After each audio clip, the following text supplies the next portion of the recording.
Bismillahirrahmanirrahim. Assalamualaikum warahmatullahi wabarakatuh. Perkenalkan, nama saya Tiara Yasni Aulia dari Pendidikan Teknik Bangunan 2023. Di sini saya akan menjelaskan tentang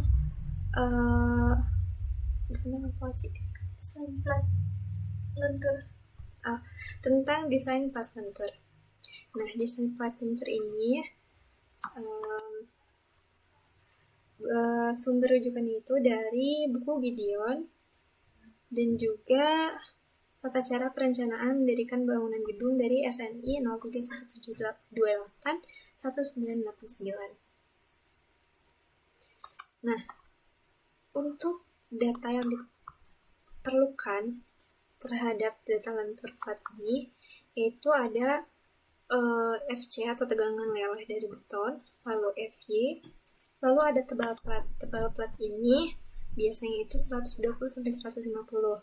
Kemudian ada selimut beton, lebar plat itu 1000.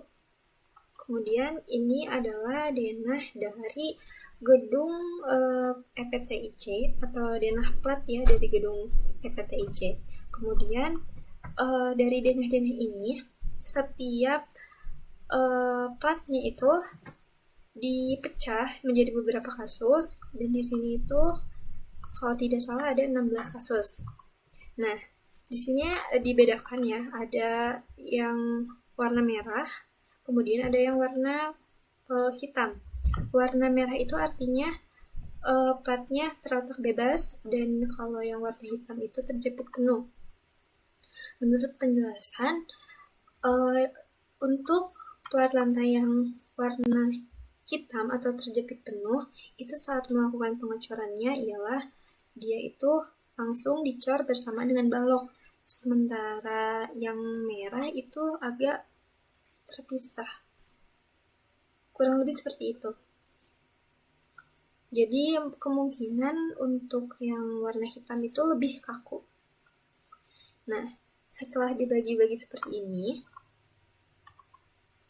kemudian kita masuk ke load. Nah, di sini berdasarkan SNI kita menentukan dua beban, yaitu beban mati dan juga beban hidup. Beban mati adalah biasanya beban tersendiri dari material itu, atau tidak beban yang memang berdiam diri atau beban statis. Sementara live load itu adalah beban hidup. Misalnya itu adalah barang yang biasa ada di ruangan dan bisa dipindahkan seperti itu, atau enggak manusia yang bisa berpindah-pindah. Nah, di sini itu ada berat dari platnya sendiri, yaitu tebalnya kan tadi 12 ya, 12 mili. Berapa? 120 mili, berarti 12 cm maksudnya. Maka di sini 0,12 dalam meter. Berat jenisnya itu untuk plat itu 24. Kemudian karena kan plat lantai ini merupakan jenis beton bertulang.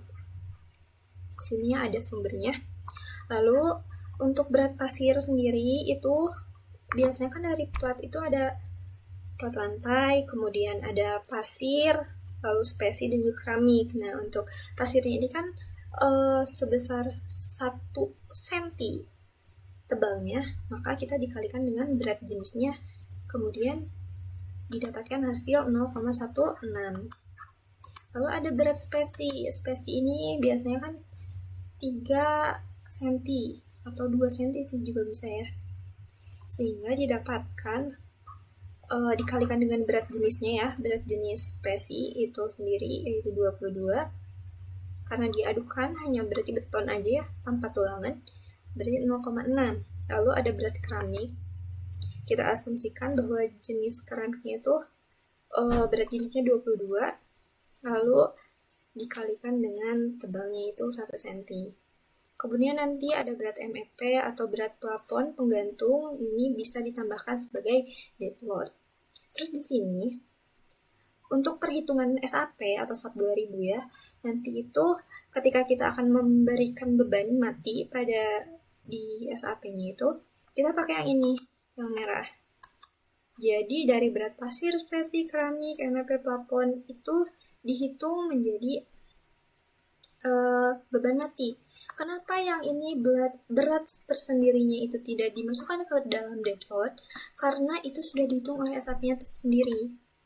Kemudian selanjutnya itu ada live load. Live load ini adalah 2,5 kN per meter. Kenapa 2,5? Ini tergantung kebutuhan. Nah, untuk gedung EPTIC sendiri, sesuai tabel yang ada di sebelah sini. Sebentar, saya zoom. Nah, karena dia itu termasuk ke dalam lantai sekolah, ruang kuliah, kemudian kantor, sehingga beratnya itu di 250 kg per meter persegi. Makanya di sini berat hidupnya itu 2,5. Kemudian nanti akan ada pembebanan kombinasi. Nah, pembebanan kombinasi itu berdasarkan SNI pembebanan gedung. Nanti untuk beban kombinasi itu adalah 1,2 dari dead load-nya ditambahkan dengan 1,6 dari live load, sehingga diperoleh 9,24 seperti itu. Kemudian lanjut ke momen. Nah, di sini dijelaskan ya per kasus momennya. Momen sendiri ini didapatkan dari SAP untuk perhitungan momennya. Setiap kasus pasti akan mendapatkan momen yang berbeda-beda tergantung X dan juga Y-nya. Kemudian lanjut ke desain. Nah, desain ini yang pertama kan sudah didapatkan ya momennya. Kemudian ini momen yang dikalikan dengan BD kuadrat. BD kuadrat itu ini ada perkiraan dari DX sama DY-nya. Kemudian nanti si plat ini itu, si momen yang di sini harus dicek apa ya namanya sih? Ini kontrol. Oh iya. Harus di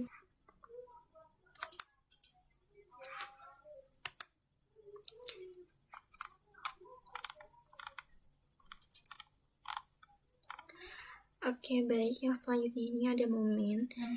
Nah, momen ini itu yang pertama kita menentukan LY dan juga LX.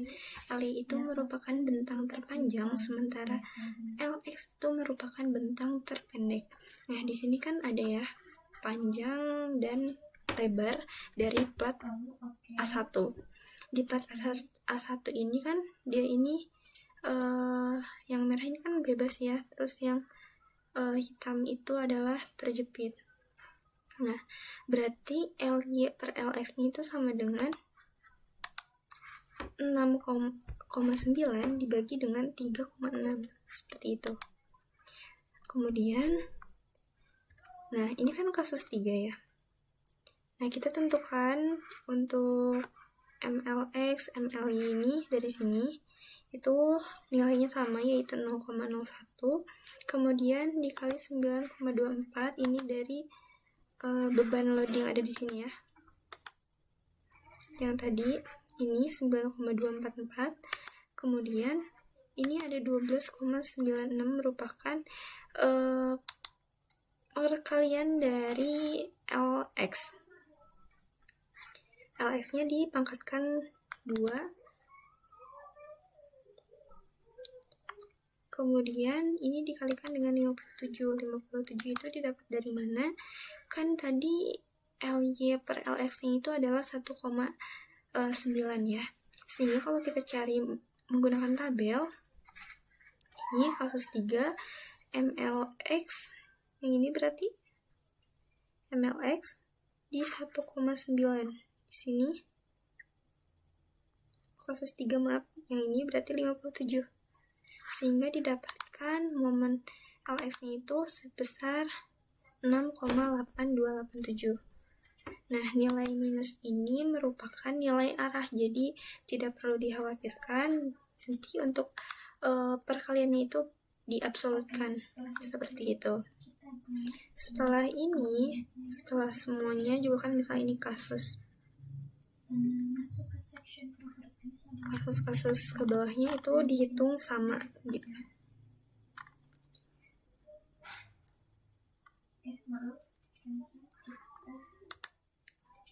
Kemudian kita masuk ke desain. Di desain ini yang pertama itu haruslah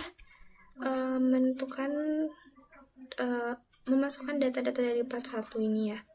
Kemudian ini kita sebentar. Nah,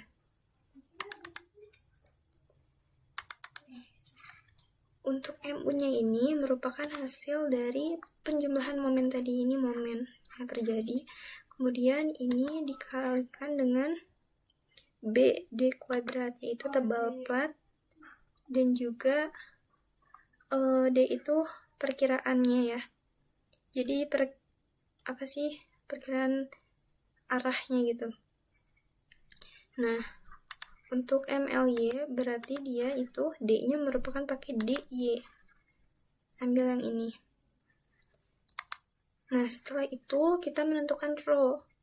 Rho ini didapat dari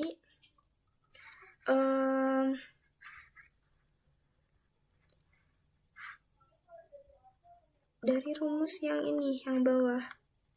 Mutu beban FC yang tabel. Kan itu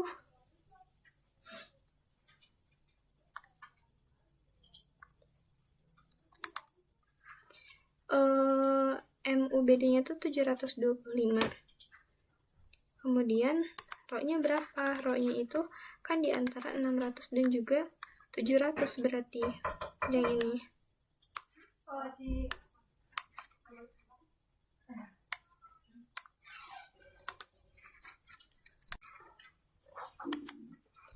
Nah, setelah itu kan ini 600 per 700. Lalu untuk rho maksimalnya ini dilihat dari sini ya. Lalu rho minimal. Jadi si rho yang ada di sini tuh haruslah sesuai, tidak melebihi. maksimalnya itu kan harus 0,180 dan minimalnya tuh 0,0122.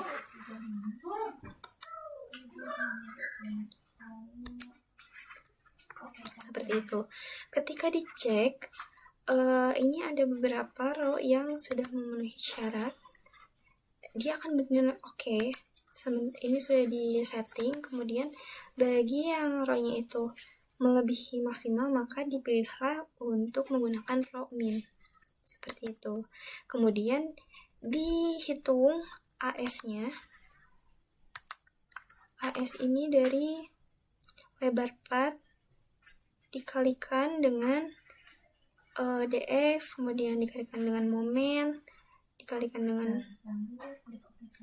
ini rho-nya yang dipilih. Berarti kalau ini kan oke ya, berarti dipilihnya rho, itu dihasilkan AS gitu. Ini AS yang dibutuhkan oleh plat lantai tersebut. Nah, kemudian untuk tulangan yang perlu dipasang pada plat lantai ini, maka si AS tulangan yang digunakan ini harus lebih dari AS yang dibutuhkan, sehingga kita menghitung AS. Misalkan ini kan dibutuhkannya itu 6 besi ulir dengan sengkang 100. Ini sudah oke. Karena kenapa oke? Karena AS-nya itu adalah lebih dari yang dibutuhkan, seperti itu. Nah, untuk sengkang ini, semakin dekat sengkangnya semakin kuat ya untuk sengkang itu. Sementara semakin jauh semakin lemah. Tapi semakin jauh maka semakin efisien, seperti itu. Misalkan ini kita ubah sengkangnya menjadi 125 misal. Jadi untuk loncatannya itu per 25 mili. Nah, ini kan terlalu jauh. Kalau misalkan kita ubah jadi 75. Nah, ini oke, tapi AS-nya ini terlalu jauh dengan AS yang dibutuhkan. Ini boros gitu, maka pakainya tuh yang 100 tadi sudah bagus. Jika semuanya sudah oke, AS-nya ini misalkan kita gunakan efisien ya. Misalkan ini 100.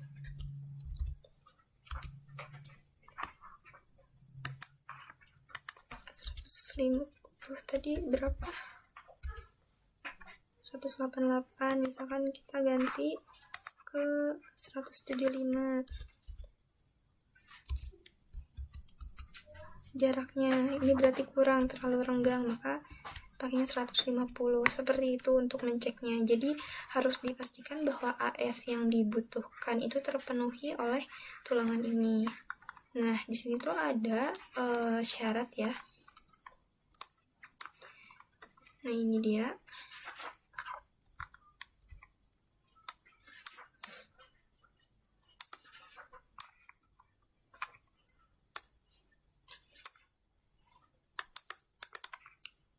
Jadi dari segi ekonomi ya, sebaiknya peraturan praktis penulangan plat itu ukuran batangnya berdiameter berbeda. Diameternya itu yang dipakai itu 6, 8, 10, 12, 14, 16, dan 19, dan juga 20 mili gitu. Kalau misalkan dia ini butuhnya akan berbeda-beda seperti itu. Jadi ada aturannya agar lebih ekonomis. Kemudian setelah itu kita masuk ke detail. Di detail ini gambar untuk penulangannya. Nah, kita tinggal memasukkan, ini sudah disetting ya, tinggal memasukkan kasusnya, lalu ini bentangnya, bentang LX, LY, kemudian tulangannya, arahnya seperti apa, lalu nanti dimasukkan ke sini gitu. Misalkan bentang ini kan plat 1, plat lantai 1. Kita lihat bentangnya dari mana, berarti dari yang data ini, plat 1.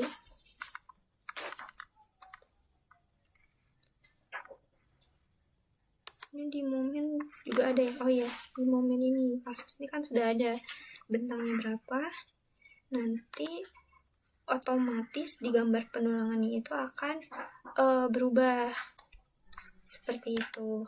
Karena ini sudah oke, kita tinggal memasukkan ini, itu dimasukkan dari desain yang sudah dibuat, yaitu dari yang sebelumnya, dari yang ini, kan dia sudah oke. Seperti itu. Nanti untuk misalkan ingin mengubah menjadi plat lantai yang lain gitu, misalkan kasus yang lain, tinggal mengubah kasusnya dan juga bentang serta tulangannya, seperti itu. Sekian video kali ini, terima kasih. Wassalamualaikum warahmatullahi wabarakatuh. Video yang mana? Yang apa sih namanya?